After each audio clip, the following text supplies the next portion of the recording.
Here we go. Mm. Oh boy.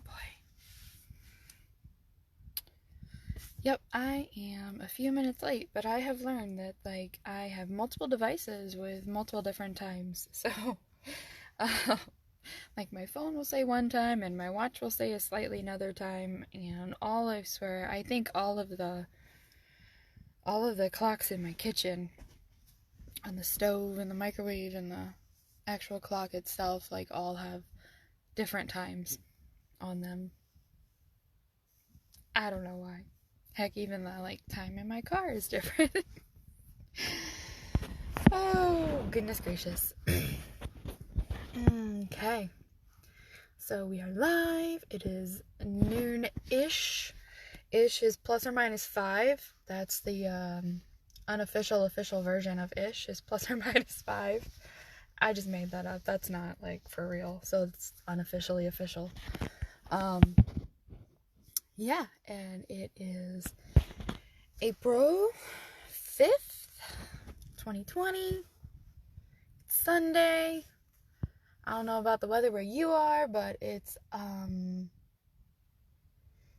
misty at my home. Some slight precipitation in the air, for sure. But yeah, I was really happy I was able to get out in the flower bed a little bit and took some, I don't know, my little shovel thingy to some weeds. So that felt good. Okay, so let's get into our recovery check-in for today. Yeah, as you know, so Sunday, my favorite day of the week. That kind of day to recharge and realign. So I know for sure I'm gonna be doing some yoga later. I've taken a bit of a break from it, and I feel like I need to get back into that. So, alright, so gratitude moment. This is where it all starts every day. And my gratitude moment for today is that I feel incredibly grateful to be able to feel all my feelings. I spent a decent chunk of time in my life squashing all of that down and running and numbing from them in a variety of ways. And today, I am a fully heart and mind present person. And so I am grateful for being able to feel all the feels and have the skills and the support that I need to be able to work through those and not numb and not run and not cope in crappy ways. So that is my gratitude moment for this Sunday. So today's recovery check-in, I want to talk about support and a support team. We've talked a lot and you've probably seen a lot about, reaching out to supporters. And sometimes it's what does that actually look like? What words do you actually say? And if you're a support for someone, how can you be a good support? So we're gonna kind of delve into that one a little bit more detail today. So the first part we're gonna talk about is building that support team and some ways that can look. And then the second part, we're going to talk about how to be a good support, or be a mediocre one at least. So, your support team. I really encourage you to think about your support team as they are the goodness. I figured out probably if I hold the side of the screen, it probably flips it. Oh, goodness. So your support team are those people that have your back. They are those people that you can go to, and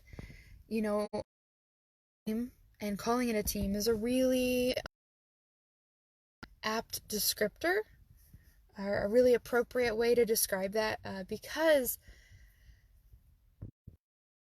necessarily going to be the best supporters for you aren't necessarily going to be people that are convenient. Convenience, I mean maybe partners or people that live in your house or people that are easily around you frequently. They may be great supporters for you, and if that's the case, that's freaking awesome. They may not be, though. And that is also very okay. So when you're thinking about that team, give yourself the honor of knowing that you are good enough to recruit a team to support you. That it doesn't have to be filled with people that are just there by convenience or because it's easy for you. I have found in my life that oftentimes the right thing and the hard thing are the same thing. And also true for supporters. You know, if I have a supporter on my team that's there just because I interact with them frequently and not because they have a quality or a skill or something that I'm looking for in a supporter, usually it's just because they're there because I want them to co-sign my BS. And that is not going to help me on my recovery journey and where I want to go and how I want to develop and be a better human being. So how many people should you have? I say shoot for 5, aim for 5. There's been some research within the last couple years that shows that people function best when they have what is called 5 natural supports. And those can be friends, can be family members, can be clergy, can be neighbors, can be other community members. A support is defined by you. And so, aim for a team of 5. And if you have 1 or none right now, that's okay. That is a starting point. It gives you the ability to recruit a really good team for yourself. And with building that team of 5, when you build it thoughtfully and intentionally, it might take some time. And by time, I mean, it could take up to a couple years to build that really good team. And you might have team members and support people that are there for a reason, a season, or forever. So just because someone's on your support team now doesn't mean that they'll always be on your support team. They can kind of fluctuate in and out of your life, and that is absolutely okay. I know my support team that I had very early in my recovery is very different than the support team that I have now. I also know that for me individually, and I don't say this to like scare you or be like, oh my gosh, it's gonna take forever. No, like I tell you this, that maybe you'll give yourself a break and give yourself some grace if it's taking you some time to build your support team, is that it took me probably about 5 years to get to a solid squad of 5 that I could rely on and support me and the necessary skills and expertise that I needed to support me in my life and where I want to go and how I want to show up as a human being. So it's okay if it takes you that long. It's not a problem. But you got to start building it. You got to start being intentional about it. So you might want to start thinking about kind of who you currently have or who you would consider a supporter, and write it down. Make an actual list of those people. And then put that list aside for a hot second. And then you can write it down. You can think about it in your head. Whatever kind of process works best for you. I am a writing things down. Like even in my car, I literally have 3 different lists right here of stuff. So you've made your list of people that are in your life.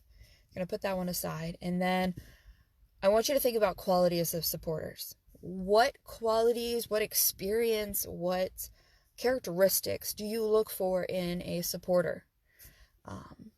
And I want you to be really honest about what you need here. So some things that you might look for are loyalty, You might look for honesty.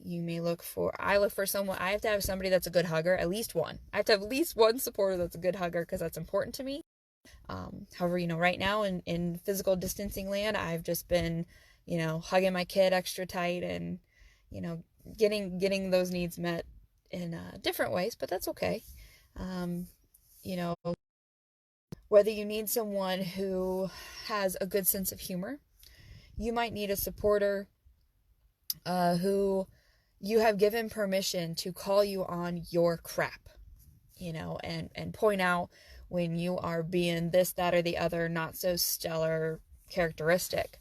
I would be really honest. Be really honest about the characteristics that you need, because the qualities that I need in a support team, well, some of them are probably the same as what you might need. I guarantee there are things that you might need that are different than what I need. So, be very honest about this list. Me, I'm a person that I have a tendency to take things very much to heart and very seriously. And, I can be too serious. I can be seriously serious and way too serious, that in a way that's not good for me. So I need someone that has a good sense of humor and can help me be ridiculous and can help me embrace the silliness and the weirdness and all of that of life. You might be the other way around. You might be someone that doesn't take things very seriously. Not a judgment, okay? Neither good nor bad. It just is. And so you might need someone who can help you understand maybe the gravity or the realness or the seriousness of a situation or something that you're going through. So take some time, today, tomorrow, in a time and space, some time to think through what those qualities of supporters are that you need. You might end up with a really, really big list, and that's all right. If you end up with a really big list, go back through that list and, put a circle or a star next to those qualities or experiences that are most important to you. So I also bring up experiences of supporters because it might be really important to you to have a supporter on your team that shares a particular life experience with you, whether that is mental health recovery, addiction recovery, trauma recovery. Maybe it's that they share a certain in your life. I know for me it's helpful to have a supporter that's also a parent. Parenting and parenthood has been wonderful but also challenging for my recovery as well. So I know that I need that, and that's a quality that I would not have identified 3 years ago. But now it is. Now it's one of the top qualities that I know that I need on my support team. So think about qualities, characteristics, experiences that you need on that support. You end up with a giant list, totally all right. Go back, prioritize. Maybe make a list of what the top 10 are. And when you look at that list, it's pretty, you're not going to be able to find all those things in one person, most likely. Or if you did, you found a unicorn. Like a bright and sparkly unicorn or a yeti, or other mythical creature. Whatever kind of floats your boat, sinks your battleship there. So that's why it's important to kind of spread that love around and have more than one person on your support team. Because it's so for me, it would probably be very rare that I found a supporter that is a parent and is honest with me and can call me on my BS and make me laugh and be a good hugger and all of these things. That's probably not going to happen. And I'm realistic about that.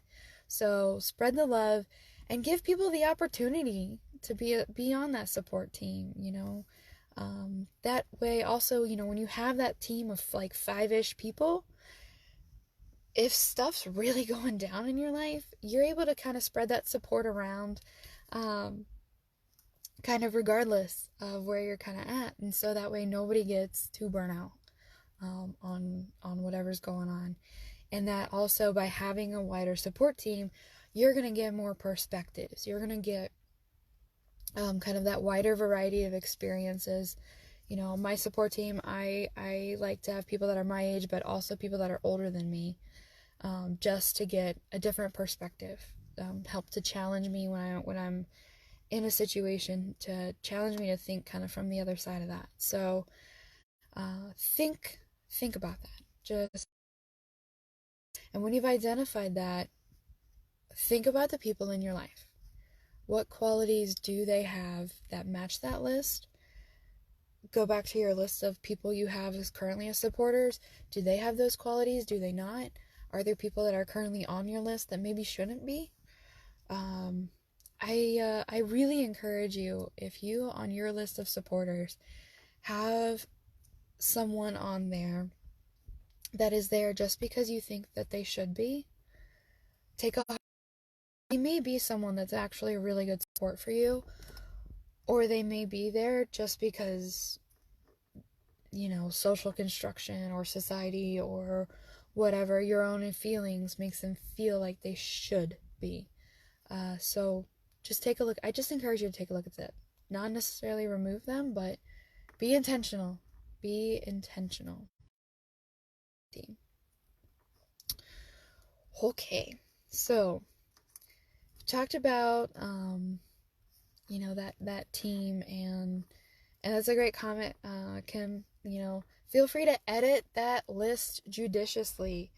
You know, which means pretty much edit if and when you see fit. You know, you can always change up your support team and, you know, remove people either permanently or temporarily and add people and spread the love, and, you know, it's going to fluctuate, and that's all right in number of people. So, you know, it's your life, it's your you're talking about. Make it yours. Take some ownership of that. Um, yeah, build the best possible team that you can. All right, so we've talked about that support team, looking at who you currently have, looking at kind of what qualities and characteristics, experiences that you might want to recruit to your team. So now we're going to kind of like shift gears and talk about how to be a good supporter just a little bit. You know, while it's important to have people that support you, it's also important to be a good supporter. So, you know, not always an easy feat by any means. And, you know, because as human beings, we love to fix. We love to fix things. We love to make them better. We like to kind of rush in and wear our cape and save the day sometimes, and you can't. Oftentimes, I have found throughout my even young life thus far, is that oftentimes people just want to be heard. You know, I know that when I'm going through something tough, I really often I just want someone to hear me, because if they hear me, like really hear me, then I know I'm not alone. And that's important. So to be that good supporter, it's often working on becoming comfortable with not being a fixer, with not having to rescue, with not having to do anything but just be in that moment with that person. And that requires sitting with feelings and sitting with your feelings, sitting with someone else's feelings, and that can be a very vulnerable place. But I promise you that if it becomes a place that you're comfortable with, it is a place where absolute wonderful things can happen. When you can just sit in a vulnerable space with somebody and just be there, that is probably one of the most powerfully supportive things that you could actually do. Because you're not trying to minimize what they're feeling. You're not trying to minimize or reduce what they're thinking. You are allowed to simply be themselves. And that is a very precious gift that if you can give someone, please give it to them. You know, so to be that good supporter, validate what they feel. Feelings are very real. I often say, you know, a lot of times feelings are neither right nor wrong, they just are. Because by saying that, it takes a lot of the judgment out of it. It takes a lot of that, well, oh, I shouldn't feel guilty, or oh, I shouldn't feel sad. you can coulda, woulda, should yourself to freaking death. And it will help probably not at all. So validate feelings. Validate that what they feel is real. Listen. Really listen. And to really listen, when you're doing that, you are listening in order to understand, not to respond. So, if you find yourself kind of listening to someone and then you're just automatically chiming in, maybe before they even finish their sentence, try to embrace that pause. Like, let them finish their full thought. Let them finish their full feeling. Take a breath and then respond. To understand, not to respond. Also, part of being a good supporter is admitting when you don't know. And that's absolutely okay. Be on the phone with someone and they may be saying, especially right now, within our current kind of public health situation, they may be telling you, like, hey, I don't know what to do.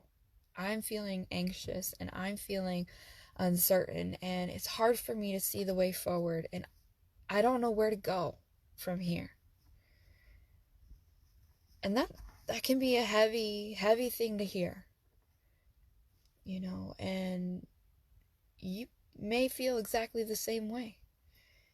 And so sometimes, admitting that, hey, I'm really honored that you could share that with me. And, I don't know the right way forward either. But what I do know is that I've had some of the same feelings, and it's nice to know that I'm not alone in that. So I want you to know you're not alone. And that, as your support person, whatever does come, I know that we'll get through it. We will get through it together. And I'm going to be right here, right now, in this moment with you. So it's okay to not know. It's okay. You don't have to fix. You don't have to do anything. You just have to and let them know that they're not alone in that moment. And if you're a person that you're not very comfortable with doing that, if that's kind of a weird thing, please know, like, listening is a skill. Being comfortable with not knowing is a skill. And all skills that you can develop with practice. And practice requires messing up. And there might be a time where someone's leaning on you for support and say something, and as soon as it's out of your mouth, you're like, that was not the right thing to say. If that happens to you, like, own it. Say, hey, I did not, that was not the right thing to say. That was not, and I'm sorry. What I meant to say, or what I meant to say is that I don't know, or what I meant to say is XYZ thing. So just own that.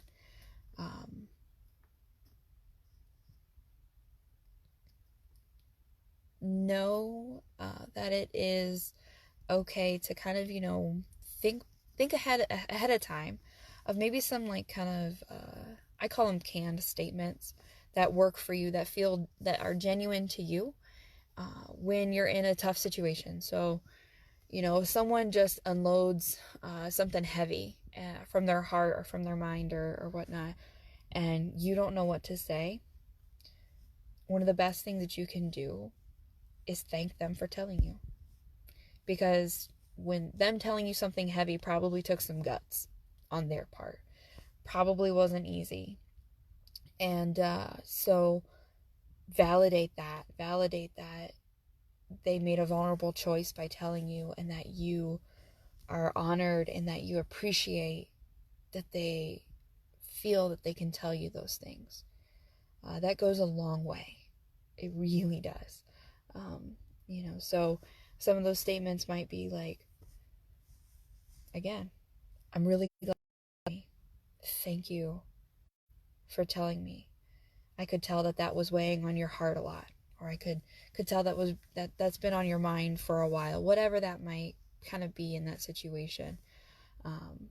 But just practice. And if you think that you're maybe not that great of a supporter for other people, but you want to try to be, and you know that there are maybe some people that do rely on you for that support, developing your skills, you can go to them and you can say, hey, I'm working on listening better, and I want you to know that, if I don't respond right away, it's because I'm listening. I'm really listening. Let them know that you're working on your listening skills, or how to respond, or how to, because by admitting and opening that kind of space up, you're opening that space up for them to do the same. And that's really cool. When we are able to say, hey, I'm not good at this and I'm working on it, that gives that other person permission to say, hey, I'm not good at that either, and that sounds like a great thing to work on. How are you working on listening better? Because I kind of suck at listening. So and then you can have a whole conversation about exchanging, tips and tricks about how to listen better, or even, become accountability buddies for listening.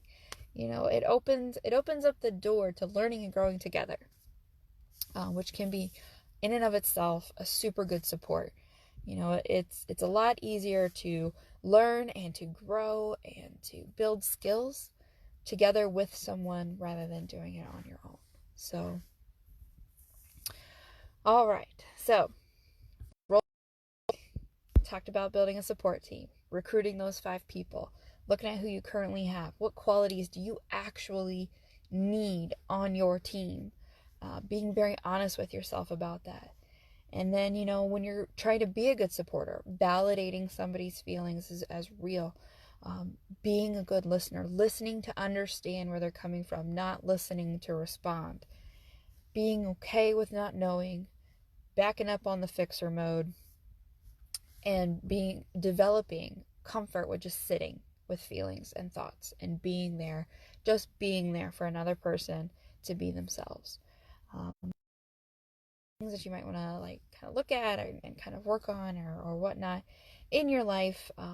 While we're in this time of physical distancing, it's a great time to work on what we call some of those soft skills, the listening and the responding empathetically, and shifting gears and just kind of being able to work on showing up as a human being you want to be. So this is a great time to start working on that. However, I do want to say that if you're a person that what you're working on right now is just getting through the freaking day, getting through that moment by moment, day by day, totally okay. If all you are working on right now is surviving, absolutely okay. Keep doing that. I encourage you to reach out for support. There are people in the community that want to support you and that can support you. So there are still services available if you need them for mental health issues or addiction issues or whatever you kind of got going on in your life. There are still services available, even though, it might not be face-to-face. They're still there and can still be very helpful. So feel free to reach out to us at Focus. Today you can message us on our Facebook page or send us an email. And then Monday through Saturday, so starting again tomorrow, we're there for you by phone, 10 to 7. And we'll also be in the office 12 to 5, Monday through Thursday and Saturday. So reach out, get some support. Even if you just need someone to just sit on the phone with you in silence and be there for you, we'll do that too. So, all right. In the meantime, keep your hearts and minds resilient, and I will see all of you tomorrow at noon for our Monday recovery check-in. Have a great rest of your Sunday.